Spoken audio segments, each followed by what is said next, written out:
disliking or liking 한다. 그렇게 말해요. 또 단 한 단어로 하면 affection이 있다.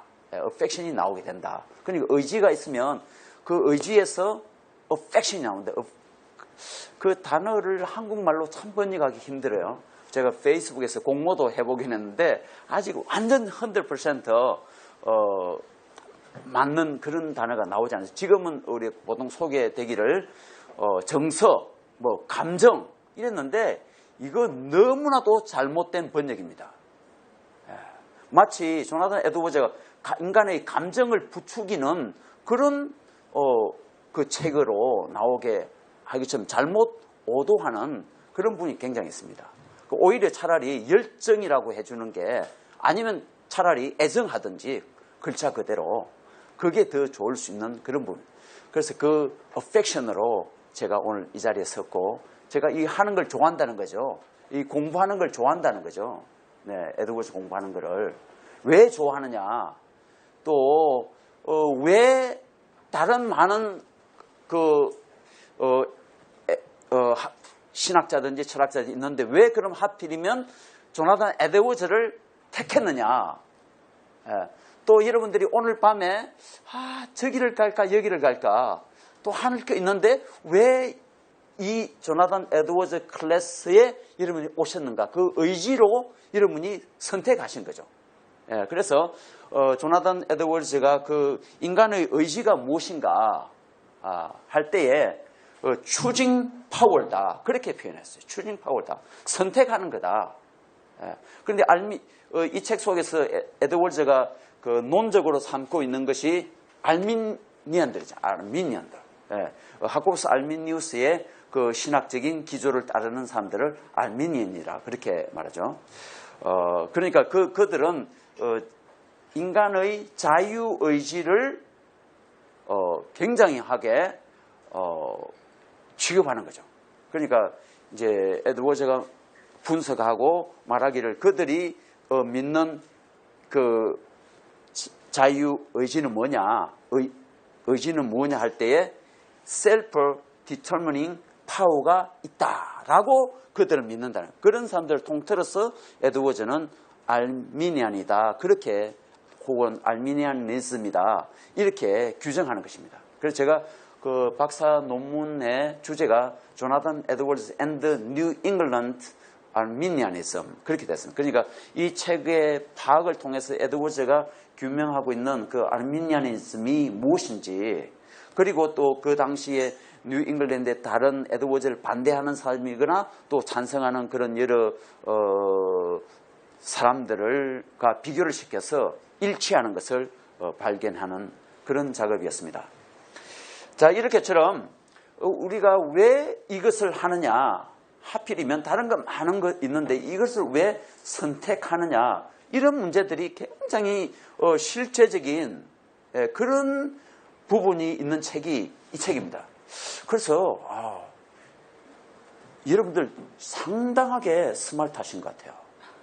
이 조나단 에드워즈를 선택하신다는 자체가 보통 사람이면 이 에드워즈를 이해할 수가 없어요. 네, 솔직하게 말씀드려서. 저는 뭐 이렇게 뭐 소개 거창하게 해 주셨는데 저는 정말 여러분들의 10분의 1에 해당하는 일반적 지식도 가지고 있지 않습니다. 저는 성경 좀 아는 것하고 에드워즈 아는 것 외에는 읽어본 책이 없습니다. 제 고백입니다. 그렇지만 이제 에드워즈가 읽었던 그 책들은 좀 섭렵을 해야 되는 거죠. 논문 쓰기 위해서는 또 공부하기 위해서는 그렇게 했을 때이지 성경과 에드워즈 읽는 것 외에는 나는 전혀 관심을 가질 수가 없었어요. 배경이 없었습니다. 솔직하게 말씀드렸어요. 그렇지만 여러분들이 그럼 제 백그라운드를 양해해 주시고 부족한 거 있으면 여러분들이 이제 더 연구하셔야 될 책임을 갖는 겁니다. 그냥 이렇게 지적만 게 아니고 그 부분은 내가 더 해야 되는 거야. 나에게 책임이 주어진 거라고 그렇게 여겨주시기를 바랍니다.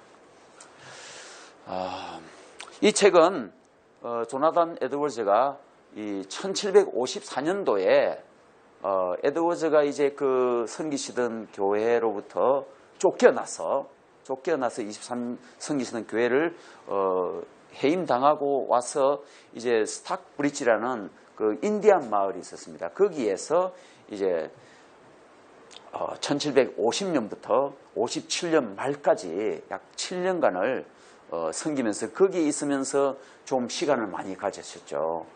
그 책으로서 그 당시에 세 가지 중요한 그 포스트 놀댐톤이라 할 수 있을까요? 이 스탁브리지에 계시면서 쓴 첫째 책이 바로 이 책입니다. 그래서 이 책은 원래 에드워즈가 하기를 원했던 레이셔널 디올로지를 자기가 신학을 정립하기 위해서 하신 작업 제1호입니다. 레이셔널. 그러니까 굉장히 합리주의고 이성주의적인, 그러니까 에드워즈는 한마디로 말씀드리면 그 당시에 많은 철학가들이 나중에 나오겠지만 유실론적인, 제가 좀 새로운 표현을 쓰는지 모르겠는데 유실론적인 이성주의자였다. 저는 그렇게 표현하고 싶어요.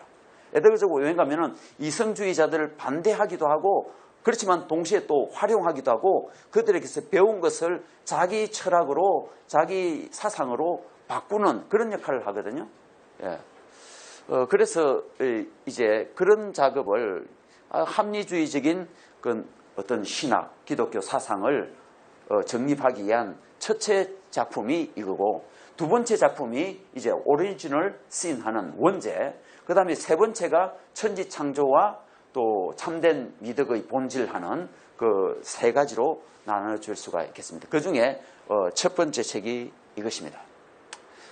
이제 이 책이 한국에 소개되는 것은 1987년. 혹시 이 책 가지고 계신 분 계세요?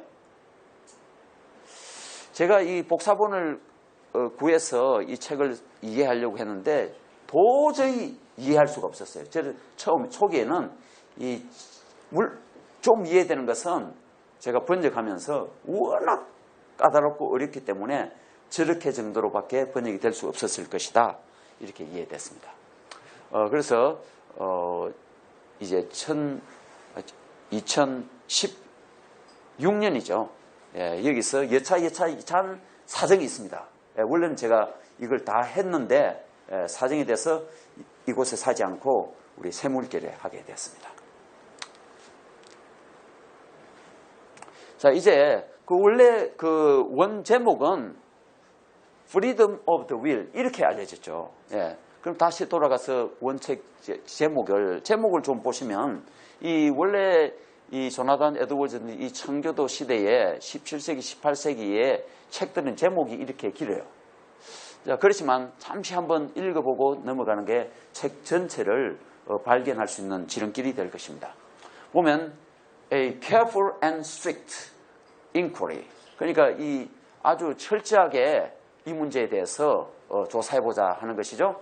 The modern prevailing notions of that freedom of the will. 자유의지에 대해서 여러 가지 많은 범람하고 있는 그런 현대적인 이해들, 개념들을 철저하게 살펴보자 그러는 것입니다. 자, 요것은 이 freedom of will은 which is supposed to be essential 그렇게 나오죠. 이 의지의 자유는 반드시 이런 모럴 에이전시다, 도덕적인 행위다, 또 덕과 악이다, 또 상급과 또 징벌이다, 또 칭송과 또 비난이다 하는 이런 문제들을 도덕적인 문제, 인간의 도덕적 행위에 관련해서 윤리적인 그런 문제를 취급하자 하면 반드시 있어야 된다라고 가정되는 것은 이 의지의 자유. 그러니까 이 말씀이죠. 그러니까 이것을 이 프리 윌을 주장하는 알미늄주의자들, 이 사람들이 주장하는 그 사람들의 자유 의지는 반드시 인간의 도덕적인, 그러니까 쉽게 말하면 이거죠. 내가 자유 없이 나의 자유 의지로 하지 아니한 행동인데 그러면서 내가 거기에 대해서 도덕적 책임을 져야 되느냐? 이렇게 말한다는 거죠. 그 사람들이. 그러니까 거꾸로 에드워즈는 우리가 필연적으로 하게 되는 거다. 인간이 자유의지로서 하는 것 없다. 블랭크하고 잠시 보류하는 것은 인간이 자유로 하지만, 먼저 에드워즈가 전면적으로 하는 이야기는 인간이 필연적으로 어떤 행동을 하게 된다. 필연적으로 도덕 행위를 한다. 선한 행위를 한다. 그러니까 쉽게 말씀드리면은 내가 어떤 가난한 사람, 불쌍한 사람, 넘어진 사람을 도와주는 이것이 내가 내 스스로 한 게 아니라 에드워즈가 말하기를 그것조차도 너가 반드시 해야 될 것을 한 것이다. 이렇게 말하는 거죠. 또 철학적 표현으로 필연적으로 해야 해서 한 건데 거기에 대해서 상급을 있다고 또 징계가 있다고 말할 수 있습니까? 라고 에드워즈 반대론자들이 에드워즈에게 그렇게 반론을 제기한다는 거죠. 그러니까 그 사람들의 반론은 뭔가 하면 한마디로 말씀드리면 이 책 전체에 어떻게 보면은 이 타이틀대로 우리가 우리 자유를 가지고 내의 자유의지로 어떤 행동을 했을 때에 내가 잘못했으면 내가 벌을 받는 거지, 잘했으면 칭찬받는 거지. 그렇지 않고 에드워즈 당신이 말하는 대로 필연에 의해서 어떤 행동을 했다는데도 상급이 있다고 말씀하십니까? 이렇게죠. 여기까지 여러분 함께 따라오시고 계십니까? 네. 그것에 대한 에드워즈가 답을 내리는 것이 이 책이라 그렇게 볼 수가 있습니다. 이제 그렇게 전반적인 그런 목표를 가지고 있는 것을 조금 더 자세하게 보도록 하겠습니다. 자, 여러분 이것은 여러분들 책을 펴보시면 알 수 있는 내용이죠. 그래서 총 4부로 나눠져 있는데요. 총 38장으로. 그래서 제1부에서는 의지가 뭐냐, 자유가 뭐냐, 이런 의견을 개념들을 주로 소개하고 설명할 때는 이때는 존 락커의 개념들을 많이 끌어옵니다. 이때에. 조금 자세히 보겠습니다만은 두 번째 제2부에서는 알미니안 그들이 자유의지 있다고 말하는데 도대체 그게 뭐예요? 이런 질문을 던지고 있습니다. 거기에 대해서 에드워즈 자신이 파악하는 자유의지가 무엇인지를 설명하고 있습니다. 그 다음에 세 번째는 과연 그들이 말하는 자유의지가 과연 필요할까? 하다로 말할 수 있을까? 자유의지가 도대체 활동을 하는 데 있어서 필수적인가? 이제 그런 문제에 대해서 에드워즈가 질문을 던지고 다시 반박하는 그런 내용. 이제 그 다음에 마지막 제4부에서는 이제 그런 한 자유 혹은 자유의지를 옹호하거나 반대하는 이유를 여기서 열거하고 있습니다. 자, 그러면 이제 여기 사실 4부에 이 내용이 좀 애매한 것 같아요. 그러면 질문하기를 그러면 어떻게 보면 이 책에 대해서 번뜩할 때에 도대체 에드워즈가 자유의지를 지지하는 거냐 아니면 자유의지를 반대하고 있는 거냐, 여러분 어떻게 생각되세요? 왜냐하면 지금까지 우리 전형적으로 이제 그 신학자들이 칼빈주의에 해당되는 보통 신학자들은 인간의 자유의지라는 것은 없다. 또 이제 그렇지 않은 또 전반적인 그 외의 대부분들은 또 우리가 자유의지 있지 않느냐 이렇게 말하죠. 이제 그분들이 말할 때의 자유의지하고 에드워즈가 말하는 자유의지는 좀 차이가 있다는 것을 아시고서 이것은 최종 마지막에 가서 여기 제4부에 있듯이 우리들도 오늘 밤에는 결론을 맨 마지막으로 우리가 보류하겠습니다. 자, 이 책에서 에드워즈가 논적으로 삼고 있는 그 알미니안주의자들 세 사람을 불러옵니다. 첫째는 토마스 첩이라는 신학적으로는 아리안주의다.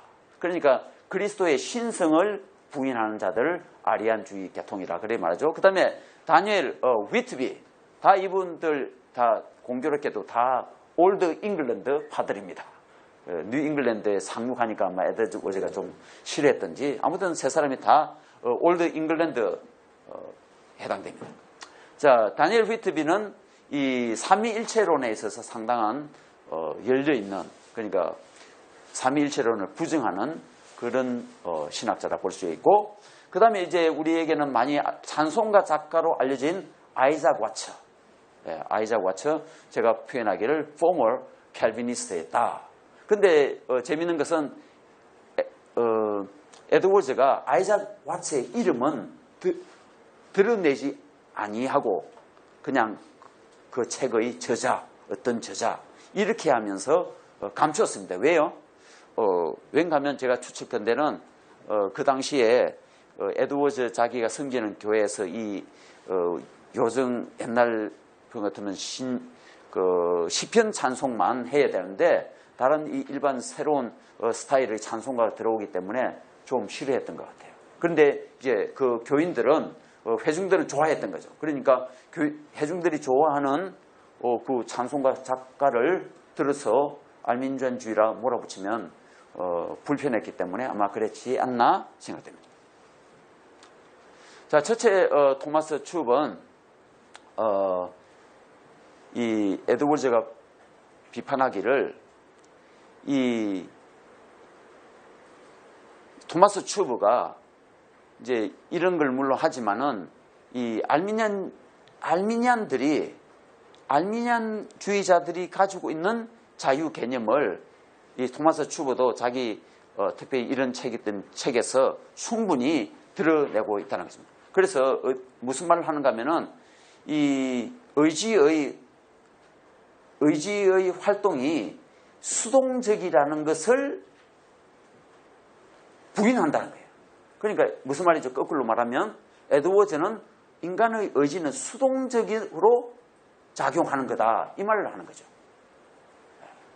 그러니까 하나님의 그 은혜가 인간에게 임하는 거지 우리가 적극적으로 하나님의 은혜를 떼내어 취하는 것이 아니다, 그런 입장이라는 거죠. 그래서 첫째 하나님의 은혜가 임할 때는 그 은혜는 소극적인 은혜다, 패시브한 거다, 이렇게 말한다는 거죠. 그런데 대부분 이제 이 토마스 춥부터 시작되지만 이 알민주주의자들은 의지가 적극적으로 활동하는 것이다, 이렇게 본다는 거죠. 그것이 그 다음에 다니엘 위트비, 이는 반카톨릭주의고 또 복음주의 복음주의하고 알미니안이 섞여져 있는 그런 상태다 볼 수가 있겠죠. 그 다음에 이제 그 켈빈의 5대 교리를 강론을 하면서 자기 입장에서 풀어나가는 것입니다. 그게 기초가 의지의 완전한 자유를 주장하고, 이제 이것 때문에 의해서 에드워즈가 이 책의 마지막 결론이 무엇으로 내려졌다고요? 켈빈주의 5대 교리를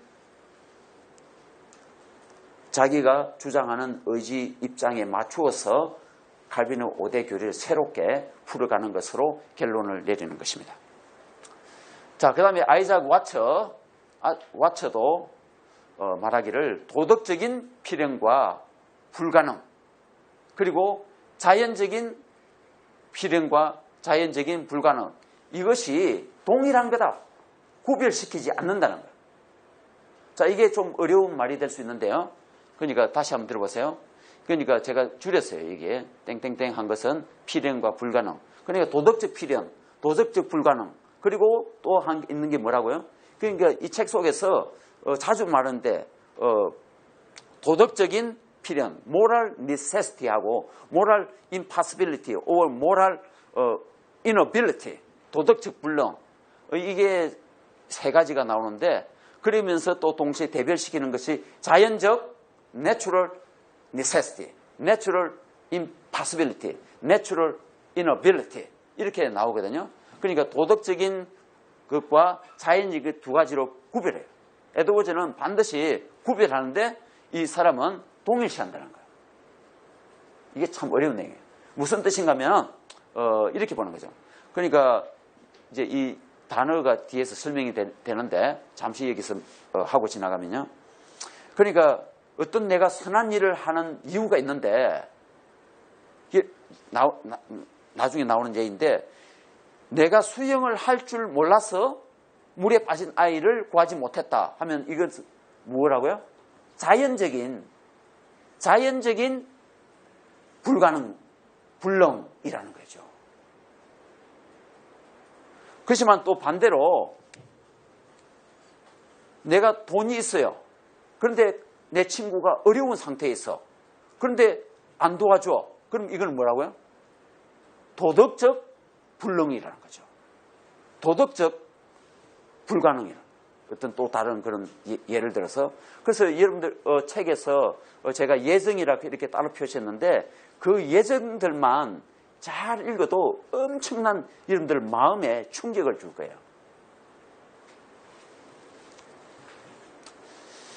자, 그리고 그가 하나님과 피조물의 자유의지에 대한 소론에 대한 그런 책을 쓰고 영혼과 의지가 외부 원인 없이 활동한다. 자, 다시 읽어보세요. 영혼이나 의지가 외부적인 원인 없이 활동한다. 그러니까 이제 거꾸로 말하면은 에드워즈가 말하는 것은 의지는 반드시 내부적인 원인에 의해서 활동한다. 얘기죠. 그러니까 그냥 의지가 자동으로 움직이는 것이 반드시 원인의 동기에 의해서 의지는 움직여진다라고 주장하는 거예요. 그러니까 이 벌써 굉장히 다른 그런 입장이 이렇게 확실하게 튀어나오고 있습니다. 자, 거기도 자유 도덕 행위자에게는 반드시 자유가 도덕 행위자에게 필수다. 필요는 필요 없다. 이렇게 제가 인용을 해봤습니다. 자, 조금 전에 제가 이거 했기 때문에 빨리 넘어갈 수가 있습니다. 그리고 에드워즈가 주장하는 의지가 뭐냐라는 것이죠. 이 의지라는 것은 정신이 어떤 것을 선택하는 것이다. 의지의 기능은 선택할 능력이 있는 정신의 기능이나 능력이나 혹은 권한을 말한다. 의지의 활동이란 act of the will은 선택하는 것이나 선택의 활동이다. 이렇게 말하는 거죠. 그리고 의지란 선호하거나 선택하는 힘이나 능력을 의미할 뿐이다. 이게 에드워즈의 종합적인 가장 좋은 가 될 수가 있겠죠. 자, 이것은 이 입장은 존 락크의 입장하고 꼭 같습니다. 이제 조금 지나가면서 이제 존 락크하고 대별을 좀 시켜서 말씀드리겠습니다. 자, 그 다음에 우리가 이제 파악해야 되는 것은 우리가 제1부에서 나오는 것처럼 자유를 소개하고 의지를 소개하면서 또 자유의지란 무엇인가 그들이 말하는 자유의지 제가 원래는 의지의 자유 이래야 되겠지만 에드워즈가 혼용하고 있어요. freedom of the will하고 free will 이렇게 충분히 혼용하고 있습니다. 그래서 좀 더 일반적으로 이해하기 쉽게 제가 책 제목을 바꿨어요. free will, 자유의지 이렇게 바꿨습니다. 자, 여기서 알미니안주의자들이 말하는 그 자유의지는 그러니까 결론은 뭔가 하면 알미니안 그 사람들이 말하는 그 개념의 자유의지는 없다. 이것이 결론이에요. 그럼 거꾸로 뭐죠? 에드워즈가 말하는 그런 자유의지는 우리가 가지고 있다. 이렇게 되는 거죠. 자, 그것을 결론으로 그럼 나중에 에드워즈가 말하는 자유의지는 결론으로 마무리 짓도록 하겠습니다. 자, 그러면 그 사람들이 말하는 자유의지란 무엇이냐? 그것이 자기 결정 능력을 말한다. self-determining power다. 그 다음에 indifference다. 이게 이제 무관심, 제가 이게 그냥 무관심하면 좀 부정적인 뜻으로 한국어 말이 번역되잖아요. 그래서 제가 무관심 중립 상태까지 이 단어를 뒤에 두 단어를 더 넣어서 좀 바로 읽었을 때 무슨 말인지 이해가 될 수 있도록 하기 위해서 이렇게 만들었습니다. 자, 그러면 이 단어 어원이 어떻게 됐어요? in하고 difference가 붙은 거죠. 그러니까 앞에 in은 부정적인 의미를 말하는 거죠. 네. 그래서 그러니까 차이가 없다. 이 말이 되는 거죠. 차이가 없다. No difference. 이 뜻이 되는 거죠. 그러니까 저기서 말하는 것은 중립 상태, equilibrium, 중립 상태, 평형 상태에 있다는 거예요. 이것도 아니고 좋아하는 것도 아니고 싫어하는 것도 아니고 그 사람들은 의지는 항상 어떤 입장이 없는 중립 상태에서 그 상태가 쉽게 말하면 진공 상태가 머리가 텅 빈 상태가 의지가 텅 빈 상태가 자유한 상태다라고 규정한다는 거죠. 여러분 그럴 수 있습니까? 그때의 조나단 에드워즈가 쓰는 예정이 뭐죠? 양접시저울. 양접시저울. 그걸 말하는 거예요. 이 접시주의는 반드시 어느 한쪽으로 기울이게 돼 있는 거지 이 평형을 유지할 수 없다라고 그렇게 말하죠.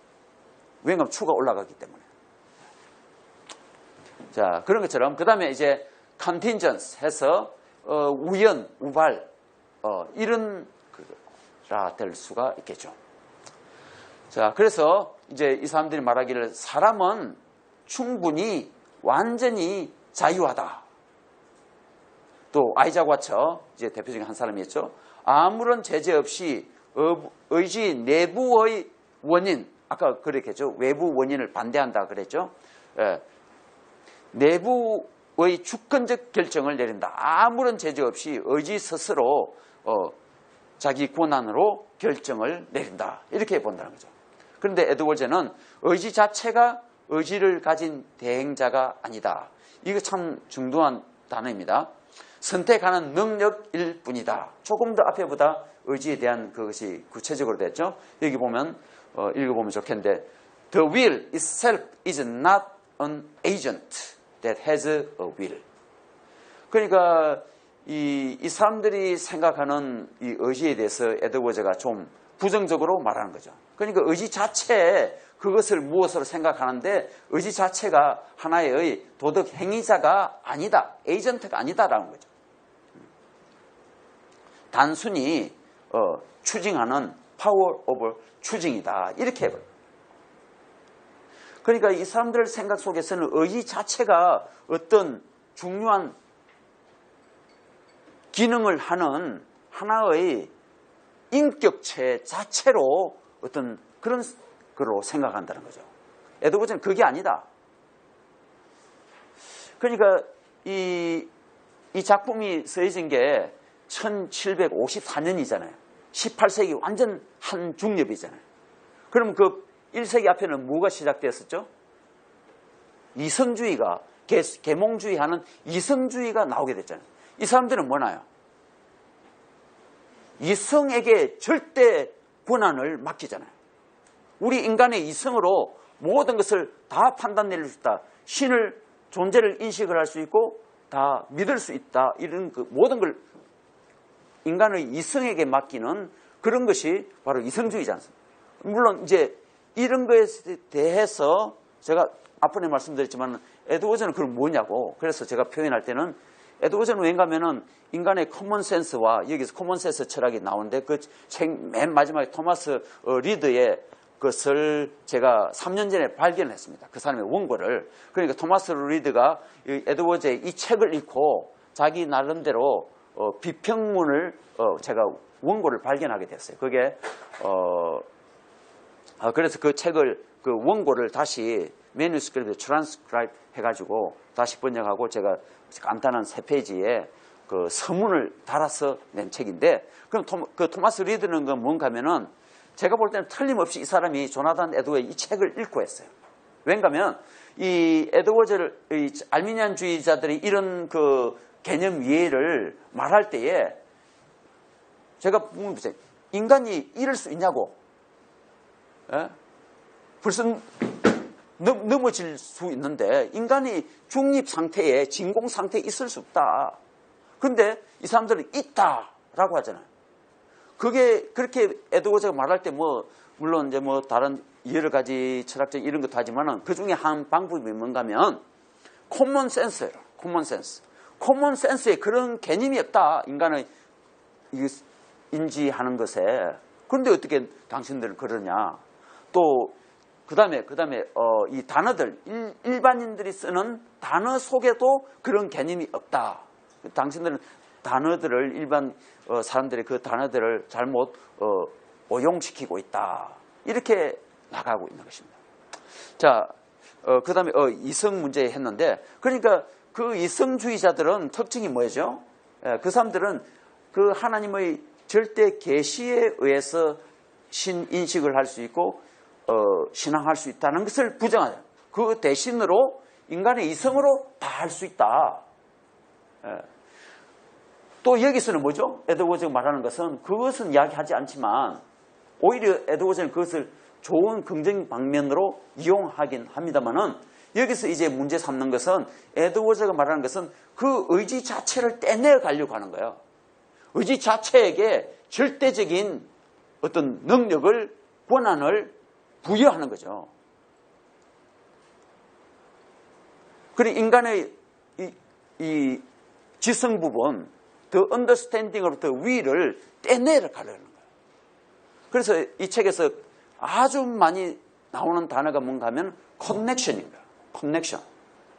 이 인간의 지성과 의지가 분리되면 안 된다는 거예요. 끝까지 지키려는 거예요. 그런데 알미니안주의들이 떼내려는 거예요. 이 단절시키려는 거예요. 그래서 에드워즈는 말하기를 저 사람들은 무신론자들과 같을 수 있다. 이렇게 말해요. 그리고 또 도덕적 방종으로 떨어질 수 있다. 이렇게 됩니다. 그래서 제가 원래는 그 부분을 발견하면서 이 책을 통해서 에드워즈의 도덕 철학 내지는 도덕 신학을 제가 하려고 했었어요. 그렇지만 그걸 하려다가 서론 부분에서 제 지도 교수님이 그만 충분하다고 그렇게 해서 못했는데, 언젠가는 이제 제 마지막 공부는 그것입니다. 에드워즈의 도덕 철학과 신학을 이 책을 통해서 뽑아내는. 그래서 이 사람들은 그러니까 이 인간의 의지를 별도로 떼 나가려 하는 것, 분리시켜 나가려 하는 것이 에드워즈에게 있어서는 하나님으로부터 떠나는 걸로 크게 보면 해석하고 있는 거예요. 제가 이번에 최근에 깨닫게 됐는데, 그러니까 이 인간의 이성주의자들도 뭐예요? 이 이성 자체를 떼내가려 하는 거예요. 벌써 인간으로부터 떼내가려는 거예요. 이게 별도의 위치를 제공하는 것, 권위를 부여하는 것. 그래서 이성주의자들 가운데 많은 사람들이 결국은 무신론주의자로 떨어지게 되잖아요. 이제 물론 에드워즈처럼 유신론적인 이성주의자들, 합리주의자들이 나오지만요. 그래서 이 두 가지를 절묘하게 조화시킨 철학자가 누구죠? 임마누엘 칸트인 거예요. 예. 그럼 그런 작업을 벌써 에드워즈는 다 해놓은 거예요. 여기서. 그래서 제가 지금 아티클 하나 쓰려는 게 틀림없이 이 임마누엘 칸트가 에드워즈의 책을 읽었다. 저는 그렇게 봐요. 왜? 그 읽으신 분들은 나오겠지만은 The Dictate of the Understanding이라는 단어가 나와요. 이성의 최종 명령하는 거. 에드워즈 벌써 그 단어를 썼어요.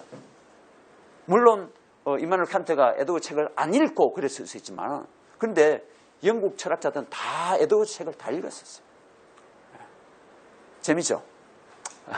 아무튼 그 부분은 내려갔는데, 아무튼 이렇게처럼 이 의지 자체에게 굉장한 힘을 실어주는 것을 에드워즈는 반대하는 거예요. 여기서 의지는 반드시 이 지성과 연결되어 있어야 된다.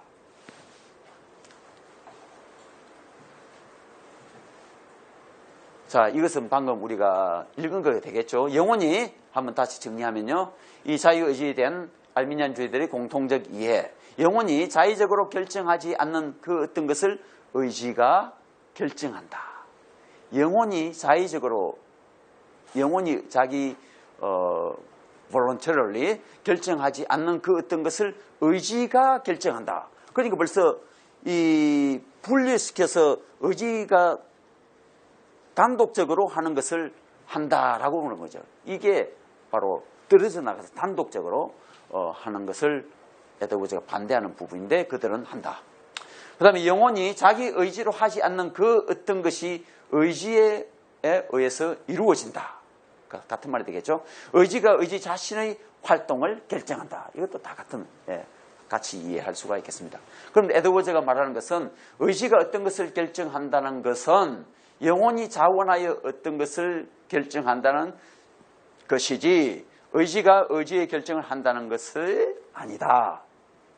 결국은 이제 여기서 보면 제가 아까 초두에 말씀드린 영혼 내지는 사람에게 지성과 의지 두 부분이 이렇게 나누어져 있다고 보는데 여기서는 에드워즈가 표현한 그 영혼 속에다가 어떤 지성을 담겨진 것으로 이해하면 좀 쉽게 이해할 때 지성이 자원하여 그 어떤 것을 결정한다 이 말이 된다는 거죠.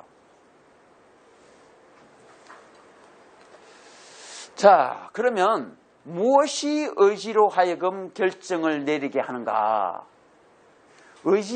의지가 결정을 하게 되는 원인이 무엇인가? 이 말씀이 되는 거죠. 자, 알미니안주의자들은 의지를 결정 내리게 하는 것이 의지 자신이다. The will itself 아까 그렇게 표현해서 나왔죠. 그리고 의지 자신이 그런 결정력을 가진다. 의지 스스로 결정을 내린다 이 말이죠. 그래서 에드워즈는 뭐라고요? Something. 자, 그게 뭔지를 다시 돌아가 보도록 하겠습니다. 자, 무엇이 의지를 결정 내리는가? 정신 속에 있는 가장 강한 동기가 여러 가지 동기가 있을 수 있는데 그 중에서 가장 강한 동기가 의지를 움직인다. 그러니까 이제 여기서 이제 나중에 최종적으로 제가 결론을 내리는데 그러니까 이 인간의 의지가 내려지는 것에 있어서는 원인이 있다. 원인론.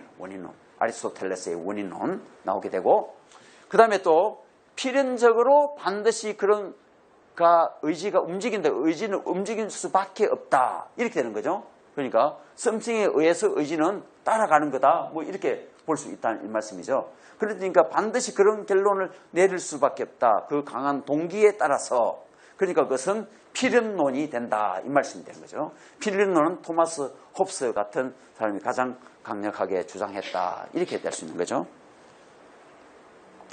자, 그러면 가장 좋은 게 뭐냐? 가장 강한 동기는 가장 좋은 게 가장 강한 동기다. 여러분 뭘 선택하죠? 가장 좋은 거 선택하죠? 이렇게 하는 거예요.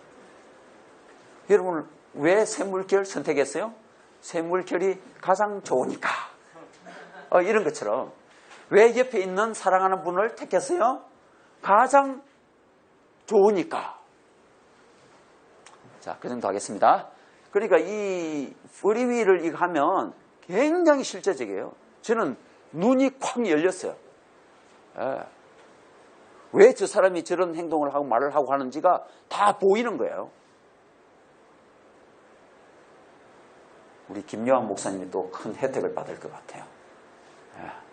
보여. 제가 말씀드렸잖아요. 여러분들이 왜 이 자리에 앉아 계신지 여러분 스스로 알 수 있잖아요. 이제. 그죠? 좋아하시니까 오셨잖아요. 이제 물론 존 라크는 반대로 말해. 거꾸로. 안 좋아하는 것을 피하는 것이 의지다. 이렇게 나와요. 그러니까 에드워즈는 이 존 라크 책을 Understand Human Essays on Human Understanding이라는 그 책이 있었잖아요. 존 라크 책. 그것을 완전히 달달달 볶아친 것 같아. 그러니까 쫙 읽으시고 필요한 것은 들어오고 특별히 의지가 무엇냐라고 할 때 추징하는 파워다. 그거 딱 들어오고 그 다음에는 이제 어떤 동기에서 택하느냐. 에드워즈는 가장 좋아하는 걸 택한다. 이런데 존 라크는 가장 안 좋아하는 것을 안 택하는 것이 의지의 결정이다. 이렇게 말합니다. Avoiding the unwanted 이렇게 나온다. 자기 싫어하는 것은 피하는 것을 의지의 결정이다. 이렇게 말합니다. 되죠? 자, 가장 유쾌한 것을 택한다. 이 마음에 즐거움을 주고 마음의 기분이 상쾌해지는 것을 택한다. 여러분 그렇죠? 시원한 음료수가 있을 때 가장 시원한 것을 택하잖아요. 자, 그 다음에 이제 좀, 그러면 가장 유쾌한 것은 어떤 거냐? 보기에 아름다운 거. 여러분, 이분 중에 결혼 안 하신 분들 계세요? 이제 애인을 찾으시는 분들 계세요? 아마 오늘 시간으로부터 그분들 수지 맞았어요, 특별히. 자, 그 다음에 연세 드신 분들은 이제, 며느님을 얻으시려 하시겠죠? 또 사위를 얻으시려 하겠죠? 그때 상당히 도움되실 거예요. 자, 보기에 아름다운 것을 우리 인간이 택한다 이 말씀이죠. 이런 것이 가장 유쾌한 걸 택하는데, 가장 유쾌한 것이 어디에서 일어나는가 하면 에드워즈 말기 이 마인드에서 일어난다. 그런 말이에요. 혹은 understanding에서, 우리 지성 속에서 이런 것이 일어나게 된다. 이렇게 말해요. 그리고 또 에드워즈 쓰는 표현이 the view of the mind 이렇게 말해요. 참 the view 이 번역하기 참 힘들었어요. 그래서 제가 두 가지를 혼용했는데 주관 혹은 또 주시, 어떨 때는 좀 그렇게 하기는 주로 주관이라 이렇게 제가 번역했었습니다. 그러니까 정신의 어떤 주관, 정신으로서 보는 본, 그렇게 할 수 있을까 참 어려웠어요. 아무튼 그렇게 보기에 아름다운 것, 정신 속에서 보기에 아름다운 것. 물론 눈을 말하겠죠. 눈을 통해서 어떤 게 들어오게 되니까요. 그 다음에 즐거운 상황에 이끌린다. 즐거운 상황으로 돌아가는 것을 선택한다. 이 말이죠. 그 다음에 또 재밌는 거예요. 가까운 시간과 장소에 있는 것을 택한다. 더 좋아 보인다. 비즈니스 하시는 분 계세요? 마케팅 연구하시는 분 계세요?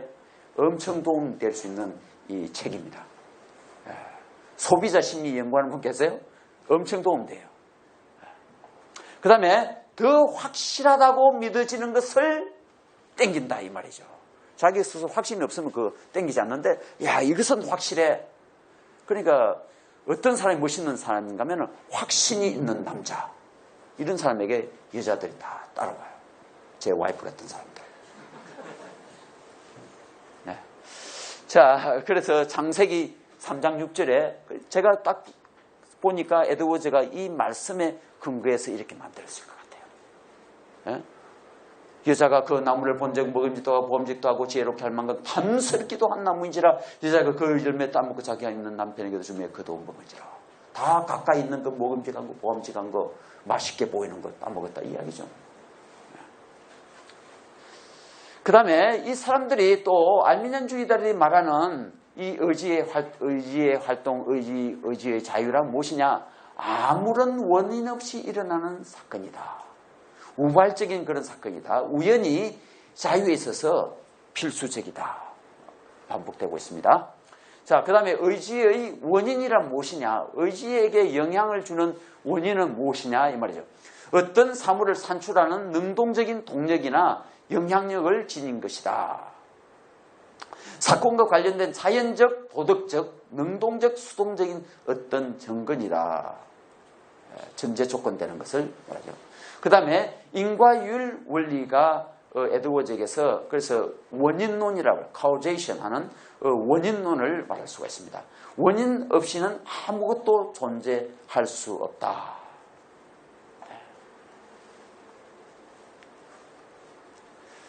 자, 이제 조금 이제 그 1장, 2장을 했으면 이제 3장에 해당 부분이 될 수가 있겠죠? 자, 그러면 과연 자유의지는 이 인간의 도덕적 행위와 그 책임을 논하는 데 있어서 필요한 거냐? 이런 부분을 논하면서 이제 나오게 되는 첫 번째 질문을 제가 만들어 보았습니다. 모든 일들을 필연적으로 우리가 하게 된다면, 그런데도 불구하고 왜 우리가 지켜보면 필연적으로 내가 하고 싶어서 한 게 아니고 또 밀려서 내지는 억지로 한 건 내지는 필연적으로 했을 따름인데 제가 왜 책임을 져야 돼요? 이 이야기죠.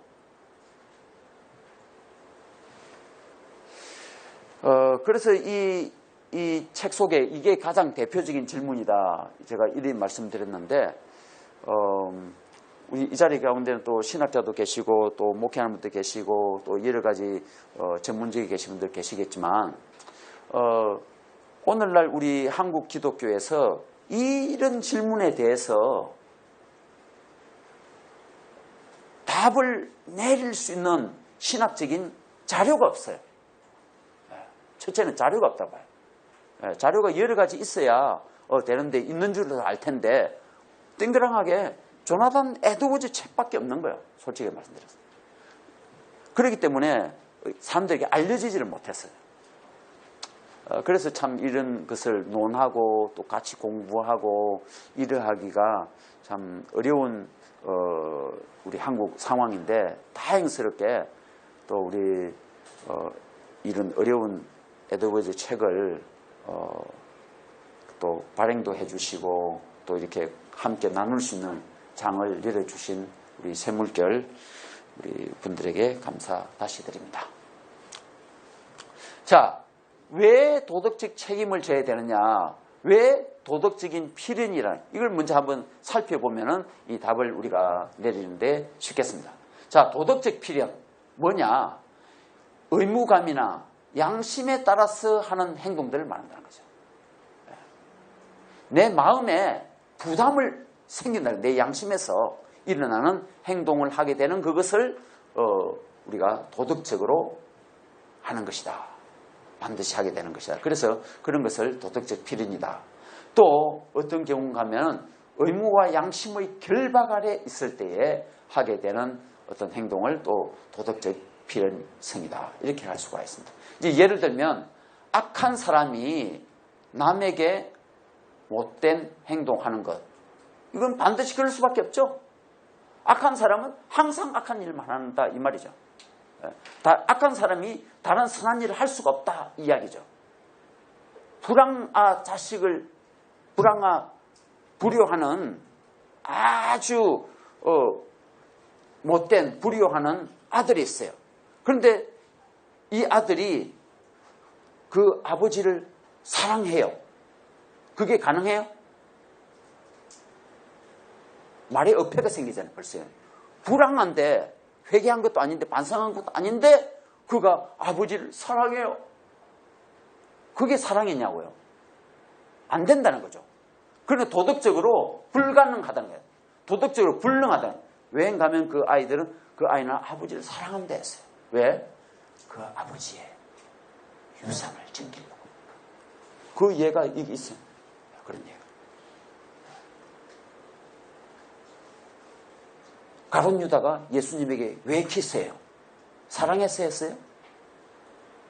돈 때문에.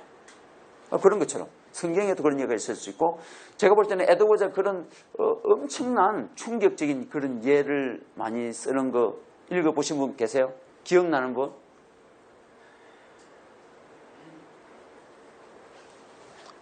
또 그 다음에 한번 또 소개해 볼게요. 정신적 질환 가진 자가 남에게 끼치는 비행. 이건 당연하죠. 당연히 그럴 수밖에 없죠. 그런 정신병자가 다른 사람들에게 폐를 끼칠 수밖에 없다. 그 도덕적으로 그럴 수밖에 없다. 그래서 그렇게 했는데 이 사람에게 책임을 법원에서 이 사람에게 기소할 수 있고 이 사람에게 어게인스트 하는 저지먼트를 내릴 수 있느냐 이야기예요. 혹시 여러분들 중에 그 법대 다니신 분이시거나 또 법조계 계시는 분은 이 책을 반드시 읽으시면 너무나도 좋은 판단 내리실 때 좋은 게 될 수가 있습니다. 지나가는 거지만 그러니까 인간의 어떤 잘못된 어떤 행동에 있어서는 그 사람의 동기를 볼 것이 아니라 그 행동의 본질을, 성격을 보아야 된다고 에드워즈 그런 말이에요. 그런 게 나오는 거예요. 왜인가 하면, 자, 이게 정신적 나왔지만은 요즘 뭐, 어때요? 사람들이 다 뭐, 사람 쏴죽여 놓고 나는 뭘 떼가죠? 정신과 의사한테 가서 진단서 떼갔잖아요. 내 과거에 뭐, 약 다 먹었다, 뭐 했다. 자기 엑스큐스 하는 거죠, 그거. 그렇지만 에드워즈는 그거 용납 안 된다는 거예요. 그런 어떤 동기, 배경되는 거, 그때는 필요 없다는 거예요. 그럴 때는 그 인간의 행동의 그 성격을 nature of since를 봐야 되지 다른 거 보면 안 된다는 거예요. 자, 그렇게 나가게 말합니다. 자, 그 다음에 자연적 필연. 좀 전에 말씀했죠. 그러니까 인간이 자연적인 자연 법칙에 따라서 하는 행동. 예. 그러니까 인간은 그럴 수밖에 없다는 거죠. 예. 이 사람이 자연적 원인들의 힘 아래 있을 때에 하게 되는 행동, 그 자연적 필연이라는 거죠. 예. 그래서 바람과 불로 인해서 자연적 재해가 일어나는 거, 그럴 수밖에 없다는 거예요. 또 어떤 예가 있을 수 있을까요? 자연적 필연. 그러니까 아까 전에 그런 예도 드렸죠. 내가 수영을 못하기 때문에 또 내가 힘이 없기 때문에 들어올리지 못하기 때문에 내가 들이지를 못했어요. 네? 이럴 때는 내가 창문에 지금 아이가 매달려 있어요. 매달려서 지금 자세히 떨어지려고 해. 근데 나는 아래에 있어. 창문에 기어 올 수 있는 힘이 없어가지고 못 도와줬어. 그러면은 자연적인 필연이라는 거죠. 내가 필연적으로 그걸 못한 거라는 거예요. 이제 그런 경우에 이제 결론 내면, 그러면 그거 아까 전에 위에로 말하면 하나님이 어떻게 징계를 책임을 지라고 할 수가 있어요? 에드워즈 말하기를 자연적인. 예. 그러니까 이 다른 알민주의자들은 도덕적 필연이나 자연적 필연을 구별하지 아니하려고 하는데 에드워즈는 구별하는 거예요. 예. 이 사람들은 오히려 자연적 필연을 가지고 도덕적 자기들의 나태함을 변명시키려 한다는 거죠. 그래서 에드워즈는 이 두 개를 구별해야 된다. 딱 나오는 거예요. 그래서 자연적인 필연에 의해서 우리가 하지 못한 그 부작위의 문제들은 용서가 된다. 딱 이렇게 나와요. 그래서 굉장히 도덕 철학이 나오게 되는 거죠. 원리들이. 자, 여기서 이거 여러분들 다시 한번 짚고 가야 됩니다. 도덕적인 필연에 의해서 이런 양심을 한 것은 우리가 잘못한 것에 대해서는 책임을 되지만 자연적인 필연과 원인에 의해서 행치 못한 것은 책임이 없다. 그 말이죠. 도덕의 책임이 없다. 자, 이제 아까 전에 말한 것처럼 도덕적 불능이 있어. 자연적 불능이 있어. 우리를 하나님이 불능하시다 하면서 왜 우리에게 시키느냐 이야기예요. 오늘 저쪽 그 선교 대학원에서 강의할 때 이야기했어요. 왜 필연적으로 하나님이 하시고 하나님이 전능하시고 또 예정하시고 작정하시고 하시는데 왜 하나님 다 인간을 구원하실 수 있는데 왜 우리들에게 선교시키느냐? 왜 우리가 선교해야 되느냐? 아니, 물에 빠진 사람 내지는 가난한 사람 하나님이 다 하실 수 있는데 왜 내가 도와줘야 돼? 네? 그럼 어떻게 대답하시겠어요?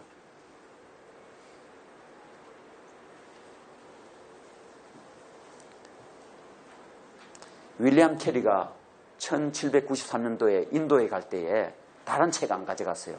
성경책하고 에드워즈 책만 가져갔어요. 재밌죠?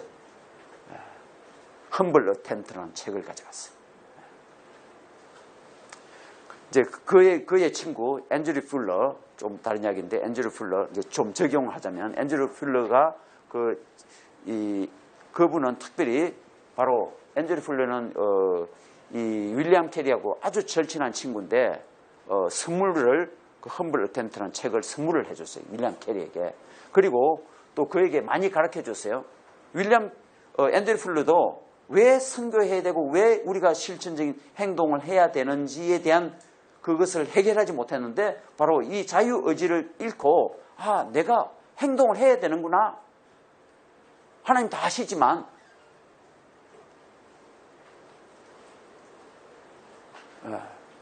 내가 해야 되는 거구나. 이 자각을 이해를 하게 된다는 거예요. 선교 왜 해야 되느냐?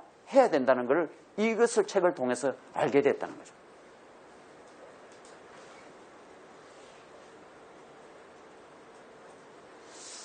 자, 그러면 그 대답만 하고 지나갈까요?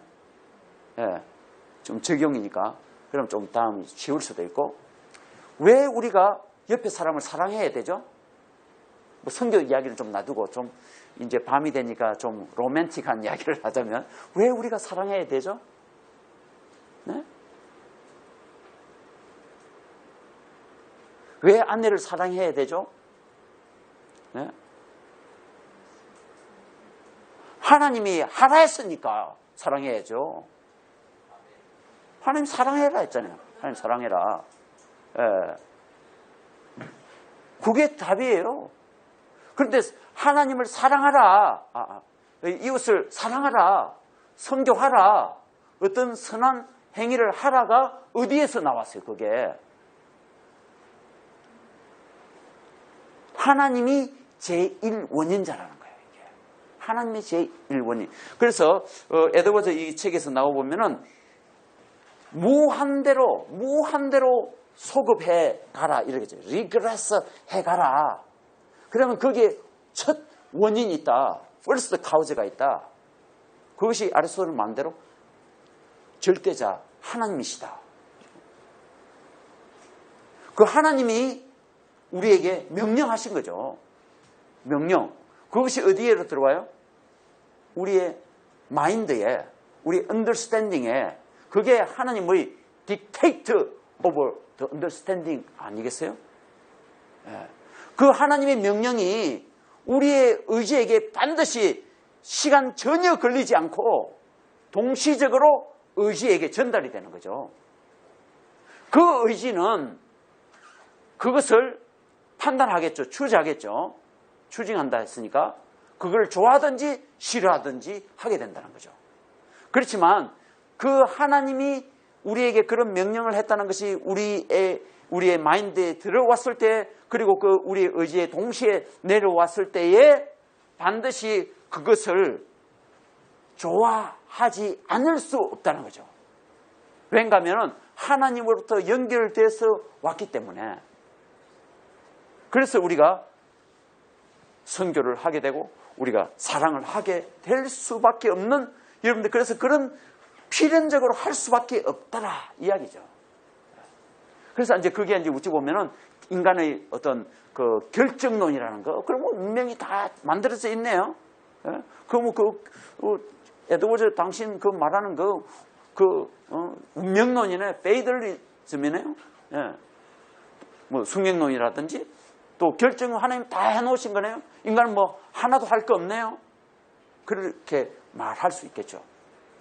그렇지만 에드워즈는 이것이 권한이 하나님으로부터 시작돼서 우리가 그것을 받아들일지 안 받을지 우리가 우리의 자유로, 우리의 사람의 자유로 디스라이킹 하든지 라이킹 하든지 하신다는 거죠.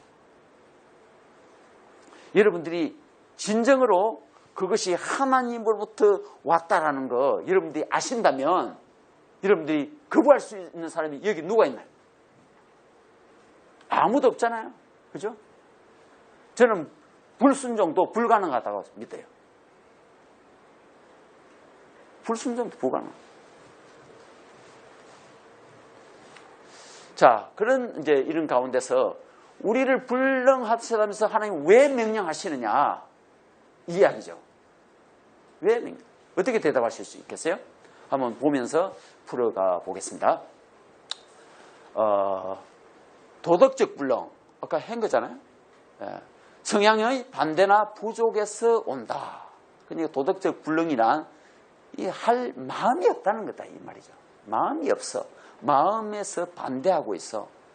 마음이 부족해 없어 이 말이죠. inclination이 반대하거나 또 그런 게 없다 이 말이에요. 사람의 악한 성향과 사악함으로부터 일어난 것이므로 변명할 수 없다. 그러니까 이 도덕적 불능을 한다고 이런 거 우리가 그러니까 우리 인간의 그 말하는 인간의 원죄가 될 수 있겠죠. 내가 원래 원죄가 있고 내게는 능력이 없고 능력이 없다가 불능이잖아요. 능력이 없어서 못한 건데 안 한 건데 이거 변명할 수 있다. 변명 통하지 않는다 이 말 하잖아요. 변명할 수 없다. 변명할 수 없다. 왜?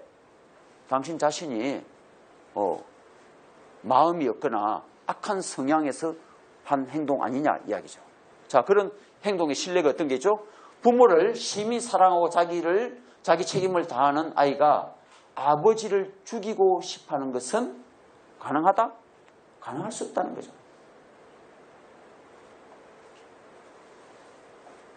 아주 음탕한 사람은 좋은 기회나 유혹이 있을 때 자제력이 부족해 정욕을 금하기 불가능하다.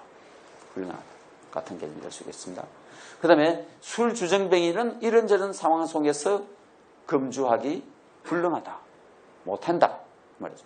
아주 악독한 사람이 자기 원수에게 선량한 행동을 하고자 애쓰거나 그의 번영을 기원하는 것도 할 수 없다. 못할 것이다. 어떤 사람은 악한 습성이 지배하는 힘의 영향 아래 있어서 사랑과 명성을 받기에 가장 합당한 친구 사람을 사랑하기에 불능하다. 왜? 도덕적인 불능이 꽉 채 있어가지고 좋은 행동을, 선한 행동을, 덕 있는 행동을 할 수 없다. 그러므로 이 사람은 뭐죠? 도덕적인 책임을 지게 되는 것이다. 그러니까 비록 불능한 사람이라 할지라도 도덕적으로 부족해서 불능하고 행동을 못했으면, 선한 행동을 못했을지라도 뭐 한다고요? 반드시 도덕적 책임을 묻게 된다. 책임이 있다. 이 말씀이죠.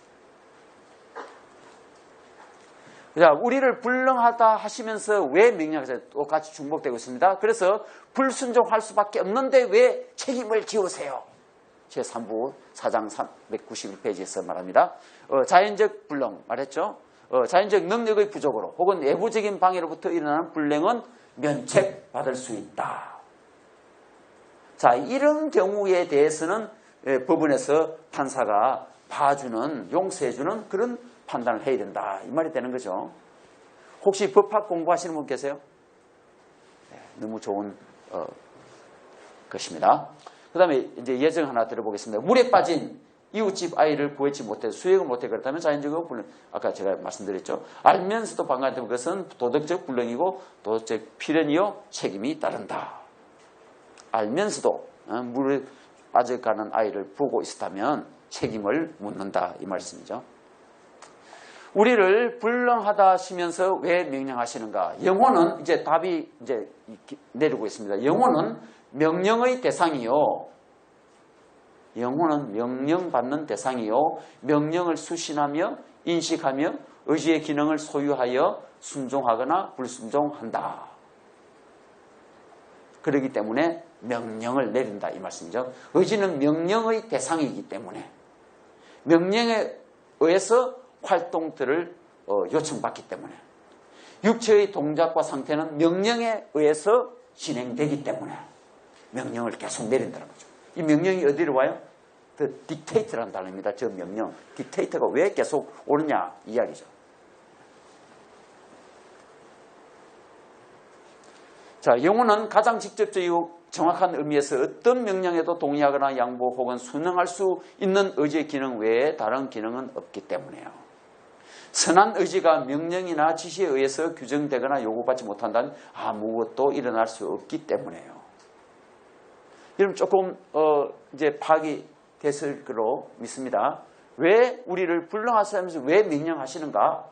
그러니까 쉽게 한마디로 말씀드리면 명령 시스템에 의해서 우리가 인간 의지가 움직여지고 활동을 하게 된다 이 말씀입니다. 그럼 명령 없으면 무슨 뜻이죠? 하나님의 계명, 명령 없으면 우리는 아무것도 하지 않는다. 아무것도 일어나지 않는다. 그 말이죠. 여러분 스스로도 어떻게 보면 딱 생각하면 뭐 하나님 제외하고 잠시 우리 스스로 생각해도 여러분들 스스로에게 명령을 내려서 사실은 하고 있는 행동을 하잖아요. 그 선택한다는 게 여러분 손에게 발에게 명령 내려서 어떤 걸 하게 된다 이 생각은 쉽게 될 수 있겠죠.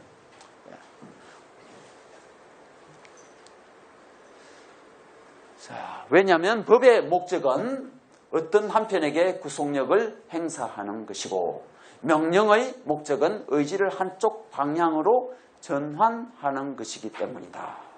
그러므로 그 명령들이 의지를 그 방향으로 전환하거나 편향하지 않으면 아무런 소용이 없다. 이것은 그 책에 블락 폰트로 다 되어 있는 그 부분들이 것입니다. 그래서 원래 그 책 속에 있는 블락 폰트들은 에드워즈 자신이 쓴 것이 아닙니다. 제가 파악을 해서 넣은 것입니다. 곧 아마 올해 말에는 영어 본드로 나오게 되는데 필요하신 분 계시면 말씀해 주시기 바랍니다. 아마 아마존닷컴에서 발견할 수 있을 것입니다. 그 다음에 이제 필연론, 예정론은 사람을 기계로 만들지 않냐. 선교나 선행에 있어서 소극적으로 만들지는 않는가. 네, 이런 질문 할 수 있다는 거죠. 자, 이것은 제가 이 앤드류 풀러를 예를 들어서 설명을 드렸기 때문에 넘어가도록 하겠습니다. 자, 에드워즈가 도덕적 불능은 성향의 반대나 또 성향의 부족에서 온다. 이 말씀 드릴 거예요. 자, 불가능한 일인데 하나 질문 이제 나옵니다. 새로운 질문. 불가능한 일이었는데 왜 책임져야 하는가? 왜 책망 하나님 하십니까? 그러니까 이 질문들 보면 어떤 질문 같죠? 이 신학적 내지는 다른 종교 변증학적으로 말하면 신정론에 하나님이 과연 의로우시냐? 저런 하나님이 의로우시냐? 하나님의 저런 요구가 정당하냐? 이 이야기죠. 예. 디오디시 하는 하나님의 그 의로우시냐 하는 신정론에 해당되겠습니다. 대부분 지금 에드워즈 이런 질문들이 해당되고 마지막 제4부에서 특별히 이 신정론에 대해서 하나님의 의로우심에 대해서 많이 하고 있습니다. 왜냐하면 이제 그 알미늄주의자들 이런 사람들이 자 그러면은 이거 완전 하나님이 인간을 그렇게 만드셨네. 하나님이 인간의 죄를 짓도록 만드셨네. 그래서 하나님은 그러니까 the author of sin 아니냐 이렇게 취급한다는 거죠. 그렇게 벌써 하나님이 죄를 만드신 분이 죄를 만들어내신 분이 아니시냐. 우리로 하여금 자빠지게 타락하게 만드신 것이 아니냐. 이럴 수 있다는 거죠.